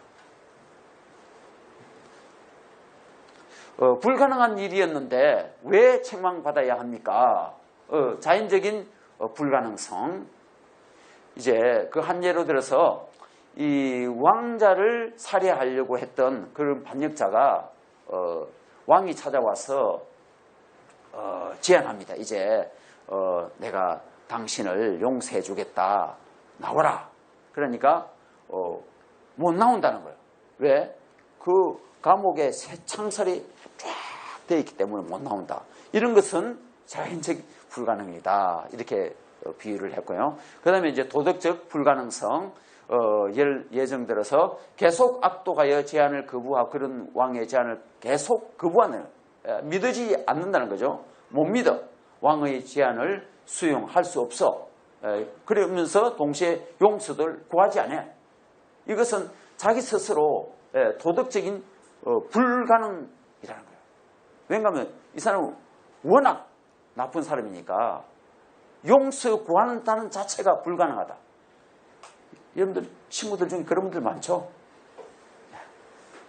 용서 구하는 것이 불가능하다. 그래서 참 사람에게 지혜를 많이 줘요. 이 책이. 자, 불가능한 일인데 다 면책받아야 되지 않겠습니까? 이런 질문을 내릴 수가 있습니다. 그래 에드워즈는 말하기를 범죄에는 사람의 자유와 또 사람이 임의로 자기 정욕으로 하는 거다 이 말이에요. 그러니까 범죄는 사람이 이럴 때는 자기 의지로 자유 의지로 혹은 또 사람의 자유로 이런 개념에 있어서는 에드워즈가 사람에게 자유 의지가 있다라고 에드워즈의 개념 속에서 있는 그런 것은 해당된다 이 말이죠. 그렇게로 볼 때는 자유 의지가 있는 것으로 에드워즈가 해석하고 있습니다. 그 다음에 자연적 도덕적 불가능성. 그리고 이제 또 필연적 이런 것은 필연적으로 불가능한 것이 필연적이다. 인간에게 있어서 자연적 불가능성 또 도덕적 불가능성 이것이 필연적으로 있는 일이다. 이렇게 인간을 분석합니다. 그 다음에 불이행하고 또 이행치 않는 것에 대해서 공이 정당히 책망받는 것이 마땅하다라고 보는 것입니다. 그러니까 불가능한 일이라고 행치 아니했는데 우리가 면책받아야 하지 않겠습니까? 라고 하시는데 에드워즈가 뭐라고 말한다고요? 마땅히 불이행했으면 행하였으면 뭐 쉽게 말씀드리면 순종했으면 책망받을 게 없지만 불순종했으면 마땅히 책망을 받아야 된다. 그 말씀하는 거입니다. 그 다음에 자연적 불가능성 이것은 한글로 간주하겠습니다. 그러니까 이제 그 자연적 불가능성, 자연적 불능, 자연적 필연 거의 비슷한 개념들이지만 약간의 차이를 낼 따름입니다.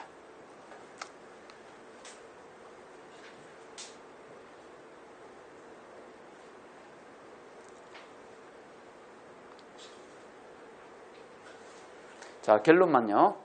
자연적, 도덕적 불가능이 필연적으로 있었긴 하지만 요구된 행동, 불이행에 대해서 두 재수 모두 공이 책망받아야 한다는 주장이 보편 상식과 통한다. 그러니까 불가능한 일인데 왜 면책받지 못하는가 했을 때 그러니까 이 감옥에서 못 나오는 거 또 새 창살이 있기 때문에 못 나오는 그런 자연적인 불가능성 또 그 다음에 도덕적으로 이 사람은 워낙 못된 사람이라 용서를 구하는 것이 불가능하다 이 말이죠. 그렇기 때문에 이 도덕적 불가능성에 대해서 반드시 이 책망을 받아야 된다는 것이 일반 상식하고 통하는 일이다. 그래서 보편 상식이 나오게 됩니다. 보편 상식에 걸어서 이 문제를 답을 하고 있다. 그렇게 볼 수가 있습니다. 자, 하나님은 악한 일을 작정하신데 의로우신가? 이 조금 전에 말씀드린 신질문. 그런데 에드워즈가 말하기를 하나님에게 두 가지 의지가 있다. 그렇게 말해요. 첫째는 revealed or perceptive will of God. 하나님의 계시된 혹은 계명적인 계시된 의지 혹은 계명적 의지가 있다. 이러고. 그러니까 특별히 이제 하나님의 성경 계시들이 그러니까 어디에서 생각나죠? 최초의 하나님의 금지 명령이 선악과, 네, 선악과. 그런 것처럼 금지할 때에 악한 일을 반대하고 금지할 때에 작동하는 하나님의 의지다 이 말이죠. 하나님이 악한 일을 반대할 때에. 두 번째 하나님의 의지가 있는데 뭔가 하면 하나님의 엄밀한 의지, 성향적 의지. 이것은 선한 일에 대한 소원을 사람을 향하여서 가지실 때에 발동되는 것이 하나님의 의지다. 그래서 이것에 대해서 알미니안주의자들도 인정한다 그렇게 말합니다. 그리고 에드워즈도 이런 두 가지 의지가 있는 걸 인정합니다. 그러면 차이가 뭐냐? 에드워즈는 이 두 가지가 서로 상충되지 않는다 보는데 이 사람들은 이 두 가지가 결별된다. 두 가지로 나오는 것은 나누어지는 이게 서로가 충돌된다. 이 하나님의 의지가. 그러니까 하나님이 악한 일을 만류하고 반대하는 거하고 또 선한 일을 하라는 거하고 이거 사람 헷갈리네 이 말이에요. 왜 하나님이 그렇게 헷갈리게 만드시는 하나님이요? 이 불평을 한다는 거예요. 알미니안 주의자들이. 에드워즈는 그것이 더 전혀 아니다. 그러니까 우리 자신이 하나님께 명령받을 때 두 가지 명령을 받는다 그 말이죠. 결혼을 해라라는 명령을 받기도 하고 결혼을 또 하지 말라는 명령을 받는다. 좀 말이 이상하나요? 이걸 예를 들죠. 포도주를 예를 들죠. 포도주 좋아하죠. 성경에 보면은 포도주 먹여라 있어요. 또 포도주를 금하라 이렇게 있어요. 정말 좋은 예네요. 그렇잖아요. 그죠? 자, 그런 것처럼 그 두 가지 하나님의 의지, 명령이 충돌되지 않는다. 모순이 아니다 이 말이에요.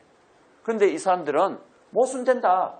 하나님이 하시기만 하나만 지키지 왜 한때는 먹으랬다가 나중에는 먹지 말라 했다. 그러시냐 이 얘기. 자, 그러면 이제 그런 것처럼 하나님이 어떤 한 문제를 두고 하라 하시는 거하고 하지 말라는 것이 여러분들에게 혼란스러우세요? 필요할 때 마시면 되고 안 필요할 때 안 마시면 되는 거죠. 그렇잖아요. 그죠? 수업 땡. 두 의지가 상충된다 한다. 그래서 구별되나 조화롭게 실행된다. 이렇게 본다는 거죠. 자, 예를 들어서 요셉의 인신매매. 요셉이 인신매매 당했잖아요. 요셉이 팔려갔잖아요. 돈에. 그리스도의 십자가 처형. 이런 것이 하나님의 계시된 의지에 악한 일 반대하는 거에 상반되잖아요. 어떻게 하나님이 예수님을 십자가에 자기 아들을 매달려 죽여? 사람 죽이지 말라 해놓고는 아들을 살해시키는 거야. 이런 예.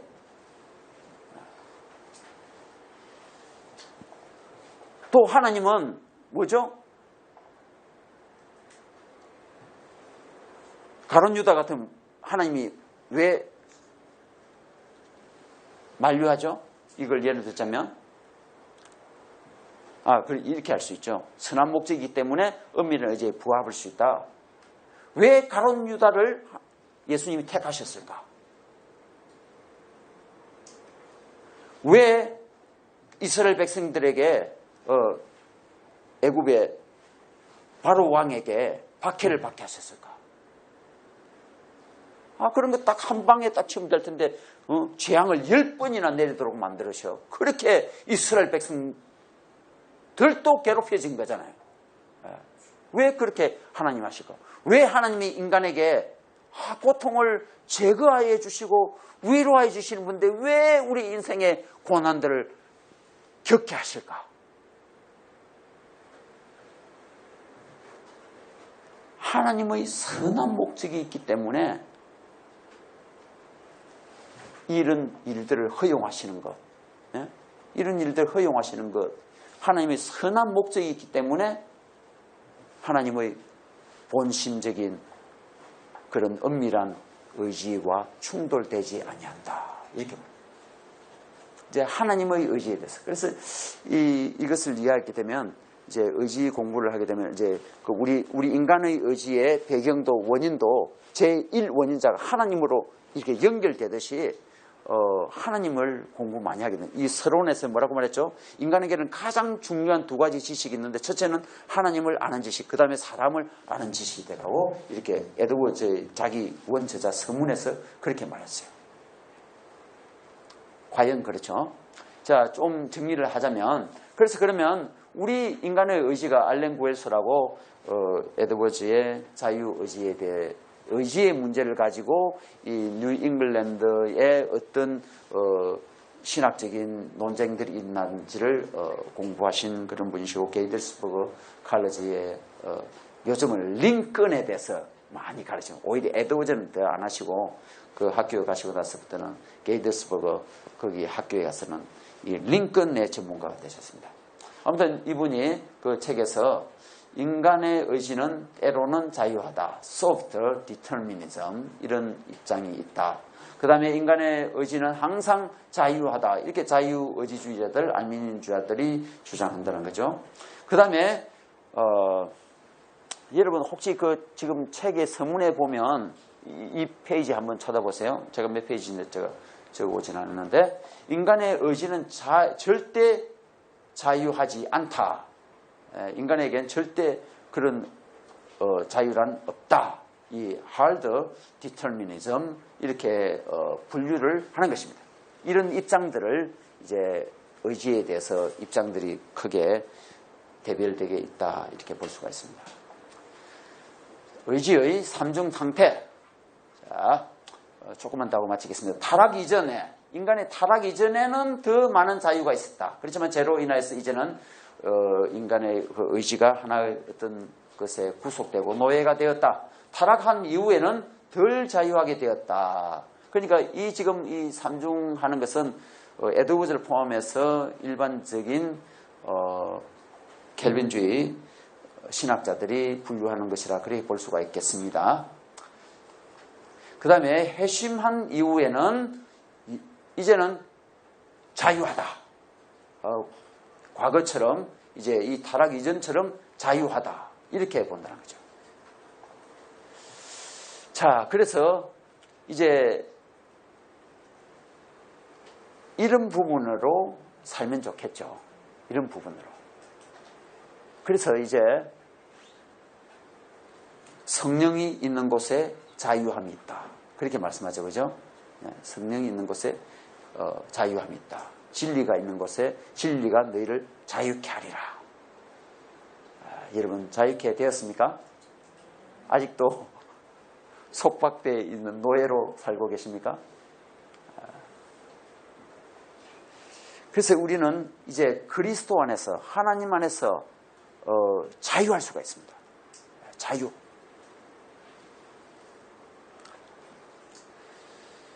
자, 이것은 너무나 잘 아는 거죠. 이제 이 마지막 에드워즈의 결론을 내릴 때에 이제 이 부분에 대해서 조금 더 특징적으로 의지의 문제를 말하면서 이 칼빈주의 5대 교리의 우리 기본적인 핵심 요소들을 말했습니다.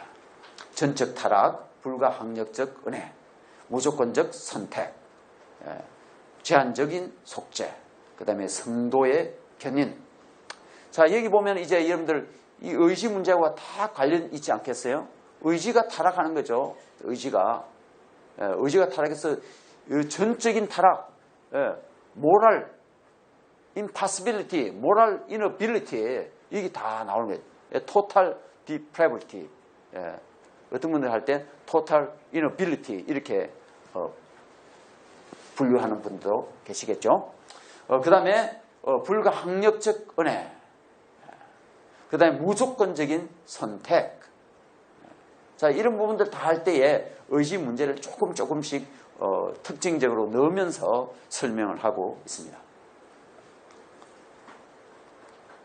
자, 그 다음에 이제 결론적으로 중요한 부분인데 이 자유의지 이 책 속에서 에드워즈가 자기 입장을 펼쳐나가면서 대동되고 또 연루된 어떤 철학적인 게 있다면 제가 뽑아봤는데 첫째는 결정론, determinism. 모든 것은 그것이 과거로부터 이미 다 결정되어 있다. 또 이제 물론 에드워즈는 이제 유실론적인 결정론을 갖겠죠. 기계적인 게 아니라 기계처럼 모든 기계는 다 이렇게 다 세팅이 다 돼 있지 않습니까? 마치 가장 예를 많이 드는 것이 토마스 홉스의 기계론적인 기계론 그거 연상하듯이 그 시계 안에 이렇게 옛날 시계 돌아가는 걸 딱 뜯어보면 안에 딱 그 톱니바퀴들 이렇게 다 맞춰져서 그대로 항상 돌아가는 것처럼 모든 것이 그대로 결정된 상태로 세상 만사가 돌아간다는 그런 뜻으로 말하는 결정은. 그렇지만 이제는 하나님이 그것을 결정하고 운전하신다는 그런 입장에서는 유실론적인 결정론을 한다. 저는 이 입장에서 에드워즈는 저 부분에 해당한다고 봅니다. 그러니까 에드워즈가 이런 일들을 다 보면서 특별히 아이작 뉴턴에 대해서 여러분들 관심을 가지셔야 이 책을 에드워즈의 사상을 제대로 이해할 수가 있습니다. 제가 이 부분만 하고 마치도록 하겠습니다. 시간이 여러분 괜찮으세요? 한 10분, 15분요? 네. 뭐 우리 대표님은 11시까지도 하시고 그러신다고 그러시더라고요.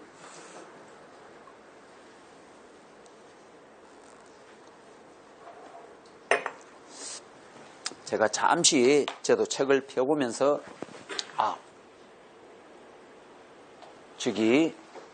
책을 통해서 39페이지, 40페이지를 한번 펴보시고 여기 페이지를 여러분 책을 가지신 분들은 한번 보시면서 하시는 것 도움 되실 거예요. 이 에드워즈는 그 예일 학부에서 가장 영향받은 두 사람은 누군가 하면 존 락크로부터 그리고 또 이제 아이작 뉴턴의 내추럴 필로소피 하는 그 책을 통해서 가장 강력한 영향을 받고 이 책에서도 자주 그 언급을 하고 있습니다. 자, 첫째 페이지로 바로 넘어가 보면 210페이지에 보면 천체도 선행 편향에 의해서 계속 운동한다. 자, 이런 입장을 예정하기를 지구는 중력에 의해서 중심으로 향하고 자전력에 의해서 더 빨리 그리고 추가적인 운동을 한다. 이렇게 이제 이런 그 아이작 뉴턴이 과학적으로 발휘한 중력의 힘과 또 만류 인력의 이 힘 이것이 작용을 한다는 거죠. 계속 마치 그런 것처럼 인간의 의지도 그런 것에 끌려서 계속 작용을 하고 운전이 되어 간다는 거예요. 그래서 결국은 에드워즈가 말하기를 이 Universal Force of Gravity 이것을 통해서 제가 생각에는 성경적으로 말하면 히브리서 1장 3절 말씀인 것 같아요. 거기 보면 하나님의 말씀으로 이 세상을 정결케 하시고 세상을 또한 서스테이닝 한다. 그런 표현이 나와요. 그러니까 세상을 운행 유지를 한다는 거죠. 그 힘으로 그러니까 에드워즈는 이런 말씀에 근거해서도 하는 거겠지만 그 일치되게 이 아이작 뉴턴의 만류 인력과 중력의 그 힘 그것이 그 힘이 무슨 힘이냐는 거죠. 아이작 뉴턴은 그런 힘이 있고 그런 역할을 한다는 것만 발견했지만 에드워즈는 거기에 대해서 그것은 하나님의 파워이다. 이렇게 본다. 그렇게로 해석해서 에드워즈가 자기의 신학을 놓는 데 사용하는. 그러니까 하나님의 존재와 하나님의 능력에 대해서 설명할 때에 그렇게 적용한다. 조금 더 너무 크게 비약하는 것 같아죠. 그 다음 페이지에 저울의 문제. 아까 전에 말씀드린 이 저울이 반드시 한쪽으로 기울 수밖에 없다. 그것처럼 우리 인간의 의지도 반드시 영향을 받아서 그 추에 의해서 한쪽으로 중력의 힘으로 한쪽으로 기울게 된다. 그런 것처럼 인간의 의지도 영향을 받아서 반드시 원인에 의해서 또 동기에 의해서 영향을 받아서 한쪽으로 기울게 된다. 의지가 한쪽 방향으로 자기가 선택을 하게 된다. 그렇게 말합니다. 그 다음에 한 페이지 더 가볼 것은요. 319페이지 아래에 보면 반사경. 그러니까 이 아이작 뉴턴이 반한 게 또 반사경을 만들었어요. 조금 어려운 내용입니다. 선지가 미리 아는 지식, 미리 가지고 있는 지식, 선지가 원인이 되어서 미래 사건의 발생을 낳게 한다. 이 말이에요. 그 다음에 천체들이 원인이 되어 반사경에 비칠 때에 형상이 그 결과로 잡히게 된다. 그 형상들이 과거로부터 선행되어 온 결과들이요 신적 정신 속에 있는 맺혀 있는 형상들에 대한 완전한 관념들이다. 그러니까 그 반사경 속에 비춰진 그 형상들 그것은 마치 우리 인간 속에 인간의 뇌랄까요? 인간의 그 마인드 속에 비춰진 그것은 이 플라톤의 어떤 그 개념도 도입되고 있는 거겠죠. 그것은 하나의 관념들이다. 신적인 관념에 의해서 맺혀진 관념들이다. 이렇게 말합니다.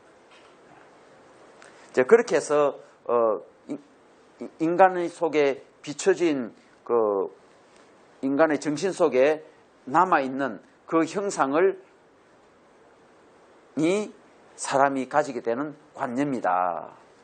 그렇게 했고, 또 그 다음에 하나 더 볼 것은요,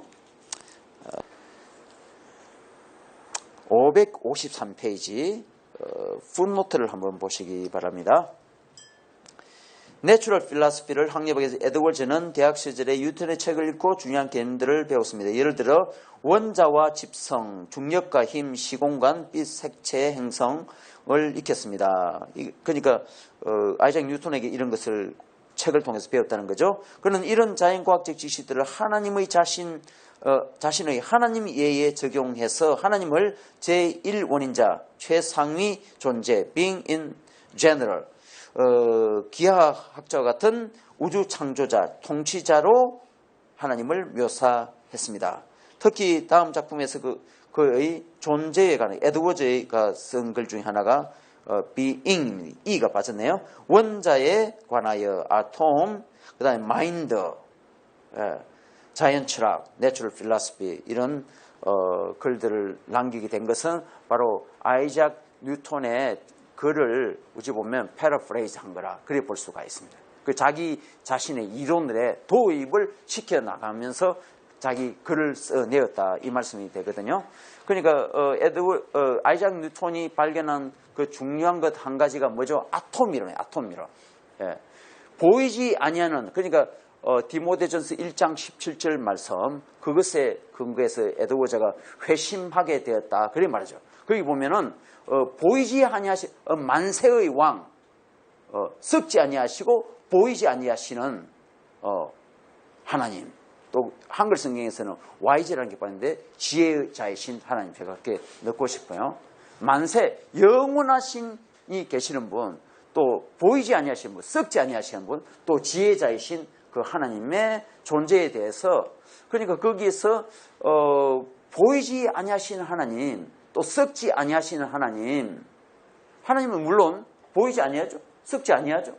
근데 이 말씀이 에드워즈에게는 회심을 일으키게 된 동기가 된 말씀이다, 성경 구절이다, 이렇게 말한 거죠. 그게 뭔 것 같아요? 제가 해석할 때는 바로 학교에서 그 말씀을 읽게 된 것은 이제 대학을 졸업하고 자기 여름철에 자기 아버지 집에 와 있으면서 들녘에 걸을 때에 마치 자에게 성광 같은 빛이 비춰졌다 이렇게 말했어요. 예. 그러니까 왜 그렇게 됐을까요? 그 말씀이 그 전에 분명하게 알고 있던 말씀인데 그날 따라 특별한 말씀으로 오게 됐는데, 왠가 하면 제가 생각하고 추정하기에는 바로 이 아이작 뉴턴의 읽은 책하고 그 말씀이 자기에게 동시에 아마 이렇게 쫙 꽂히게 되었던 것 같아요. 왜 그런가 하면은 아이작 뉴턴이 말하는 그 빛의 문제, 그 다음에 아톰의 문제, 특별히 아톰의 문제, 이것은 모든 이 세상에 있는 모든 이 아브젝트들이 보이지 아니하는 것으로 구성되어 있더라 이 말이죠. 모든 것을 쪼개고 내려갔을 때에 마치 2012년인가요? 잔 힉스 맞나요? 예, 잔 힉스의 테오리처럼 그게 신의 입자를 하잖아요. 그 이론이 바로 옛날에 그 아이작 뉴턴이 했던 거예요. 왜 또 했는지 모르겠어요, 그거를. 예. 그러니까 이 최신 그 과학적인 증명에서 이 모든 이 세상의 것은 보이지 아니하는, 눈에 보이지 않는 인비지블 아톰으로, 파티클로 되어 있다 이렇게 본다는 거죠. 그걸 이름하자면 아톰인데, 그러니까 아이작 뉴턴의 책을 읽고 그걸 알고 있었는데 이 성경을 읽으니까 하나님이 바로 그 아톰과 같은 그런 존재이시구나. 같은이 아니라 바로 이 세상에 있는 이 세상의 모든 하나님의 피조물은 하나님에게서로부터 나온 거다 이 말이죠. 하나님으로 말미암아 지어진 거다 이 말씀이죠. 하나님의 존재로부터 나온 거다 이 말씀이죠.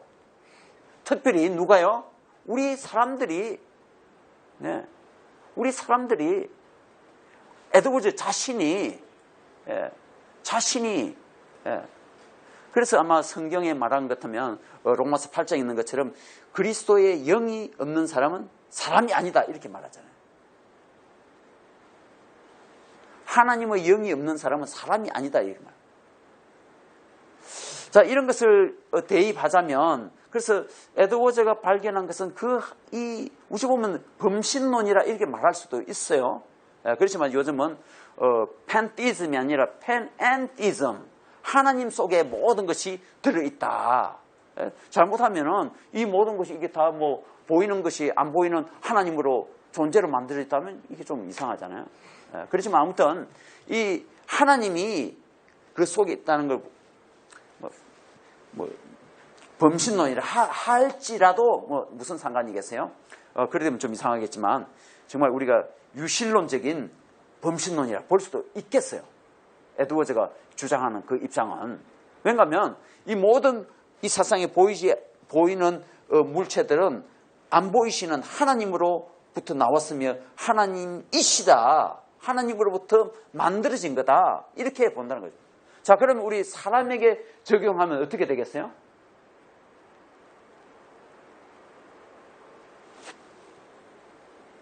여기 앉으신 분 다 하나님 믿으시는 분들이신지요?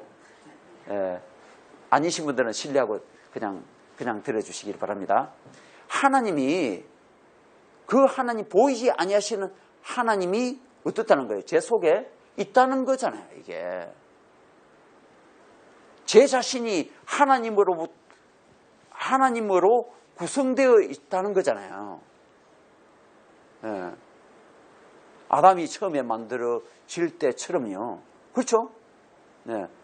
코에 생기를 부르니까 생명이 된지라 리빙 소울이 됐다 이렇게 말했잖아요. 리빙 바디가 됐다는 거죠. 사람이 제대로 됐다는 거죠. 자, 그렇게 되는 것 같으면 정말 우리 자신들이 저는 이 에드워즈 이것을 발견하고 나서는 제가 이 손을 함부로 못 대겠어요. 왜요? 과연 이 손에 하나님이 계시다면, 아니, 제 마음에 하나님이 계시다면 좀 쉬워지죠, 그죠? 내가 함부로 이 입술로 뭘 해야 되겠어요? 나쁜 말을 해야 되겠어요? 아름다운 말을 해야 되겠어요? 딱 나오잖아요, 이게. 제 발이 어디를 내디뎌야 되겠어요? 술집으로 내디뎌야 되겠어요? 이게 사랑하는 사람의 집으로 향하여야 되겠어요?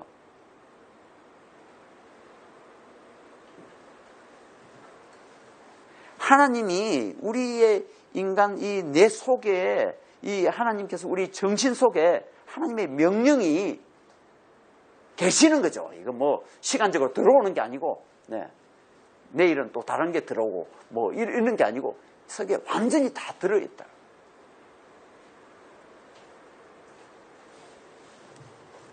바로 그 동일하신 하나님이 여러분들에게도 있는 것을 믿습니다.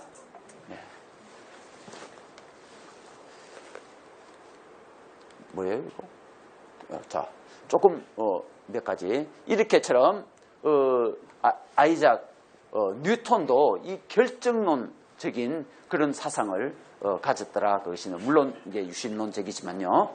그 다음에 두 번째 이제 원인론. 이 부분은 469페이지, 277쪽, 392페이지에 보면 이제 그러니까 반드시 이 원인이 있고 결과가 있는 것으로 원인과 결과가 항상 연결되어 있는 것으로 커넥션 되어 있는 것으로 그렇게 된다는 거죠. 그래서 이제 원인과 결과, 그러니까 의지가 활동을 하게 되는 것, acts of the will은 그것은 결과라는 거죠. effect, cause and effect 이렇게 될 때에 그 원인과 결과, 의지에게 반드시 그 선행하고 있던 다른 의지의 활동이 그 다음 의지의 활동에게 원인 제공을 한다. 이렇게 보는 거죠. 조금 제가 이 말은 지금 처음 하는 것 같은데, 그러니까 선행하고 있던 preceding acts of the will이 그 다음 following acts of the will에 연결된다, 이렇게 보는 것입니다. 선행하고 있는 의지가 후행하는 의지에게 영향을 준다, 이렇게 봅니다. 아무튼 그 정도로 하고 지나가겠습니다. 이제 이런 원인론자들, 제가 531쪽 풋노트에도 라이프 니스가 그런 주장을 한다고 밝혔습니다. 물론 에드워즈가 이 사람들 라이프 니츠 책을 읽었다고는 보지 않습니다. 왜냐하면 그 다음 필연론에 있어서 에드워즈가 고백하기를, 나는 한 번도 리바이어든이라든 그런 책, 토마스 홉스 책을 나는 읽지 않았다, 그렇게 말해요. 읽지 않았다. 그런데 이게 나오나요? 제가 생략했네요. 몇 페이지인지는 제가 찾지 못했는데 아마 527페이지일 거예요. 527페이지 보면 이 토마스 홉스를 자기가 왜 반대하는지 몇 가지를 밝혔습니다. 첫째, 토마스 홉스의 기계론 이론, 다른 사람들이 이렇게 말하는 거죠. 당신들 말이야, 그거 저기 토마스 홉스가 주장하는 거 아니야? 필연적으로 뭐 하고 한다는 거? 예. 그거 완전 보니까 그 토마스 홉스의 기계론주의적인 필연론하고 똑같으네? 다 이렇게 짜여진 대로 하는 거네? 그렇게 얘기했다는 거죠. 예. 그런데 에드워즈는 그래도 괜찮아. 그래도 괜찮아. 그렇게 말해도 괜찮아. 아무튼 나는 토마스 홉스에게 좋은 거는 내가 취한다, 이렇게 보는 거죠. 왜냐하면 또 여기가 맞물려서 숙명론이 있었는데, 숙명론 할 때는 또 알미니안주의들이 말하기를 에드워즈 너 말이야 스토익파 철학편에 또 에피큐르스 그런 철학자처럼 그 사람들이 원래 쾌락주의 철학자들이지만 그 사람들이 또 한 가지 있었던 것은 운명론이 숙명론을 초항하는 그런 사람이었다고 합니다. 그럴 때처럼 나는 그런 말 들어도 괜찮아, 이렇게 하면서 이제 좀 더 변형 내지는 발전된 숙명론, 더 발전된 필연론을 에드워즈가 만들어냈다는 거죠. 그래서 이제 그때 왜 반대하는지, 토마스 홉스는 원죄론을 부정했다. 그 다음에 초자연적인 계시를 부정한다. 뭐 이런 이유들 때문에 토마스 홉스를 다 받아들이지 않지만 그 기본적인 필연론은 받아들이면서 자기 입장을 이야기한다는 거죠. 그래서 왜냐하면 도덕적 필연, 자연적 필연, 이런 것을 반드시 의지는 필연적으로 어떤 활동을 결정도 하게 되고 의지가 활동을 하게 되기 때문에, 그래서 필연론에 해당된다, 이렇게 볼 수가 있습니다. 그 다음에 마지막으로 occasionalism에서 기회원인론이라고 볼 수가 있습니다. 이것은 특별히 니콜라스 말브랑슈가 했다고 보아집니다. 제가 추적하기에 에드워즈가 이것을 언급한 건 없습니다. 토마스 홉스는 물론 언급했습니다. 그리고 또 아리스토텔 이름도 언급하지 않았어요. 물론 아이작 뉴턴은 언급되었습니다.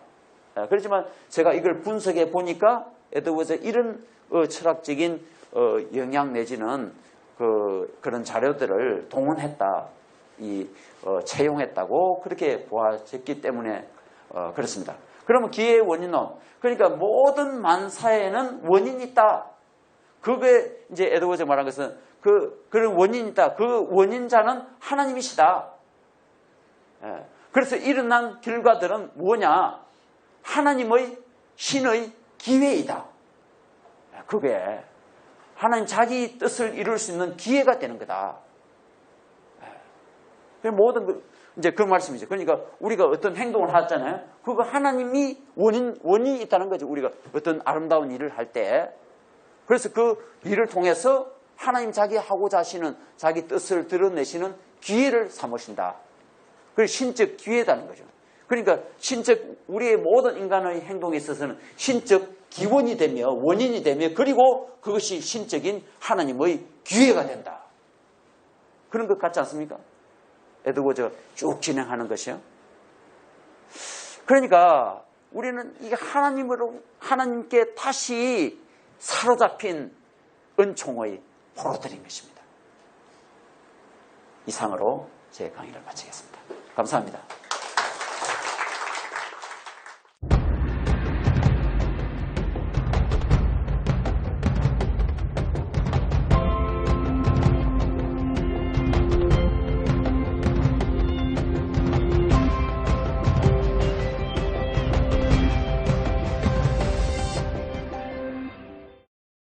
우리 보통 소개되기를 정서, 감정 이랬는데 이거 너무나도 잘못된 번역입니다. 마치 조나단 에드워즈가 인간의 감정을 부추기는 그런 그 책으로 나오게 하기처럼 잘못 오도하는 그런 분이 굉장히 있습니다. 오히려 차라리 열정이라고 해주는 게 아니면 차라리 애정하든지 글자 그대로 그게 더 좋을 수 있는 그런 부분. 그래서 그 affection으로 제가 오늘 이 자리에 섰고 제가 이 하는 걸 좋아한다는 거죠. 이 공부하는 걸 좋아한다는 거죠. 네, 에드워즈 공부하는 거를 왜 좋아하느냐? 또 왜 다른 많은 신학자든지 철학자들이 있는데 왜 그럼 하필이면 조나단 에드워즈를 택했느냐? 또 여러분들이 오늘 밤에 저기를 갈까 여기를 갈까 또 하늘 게 있는데 왜 이 조나단 에드워즈 클래스에 여러분이 오셨는가? 그 의지로 여러분이 선택하신 거죠. 그래서 조나단 에드워즈가 그 인간의 의지가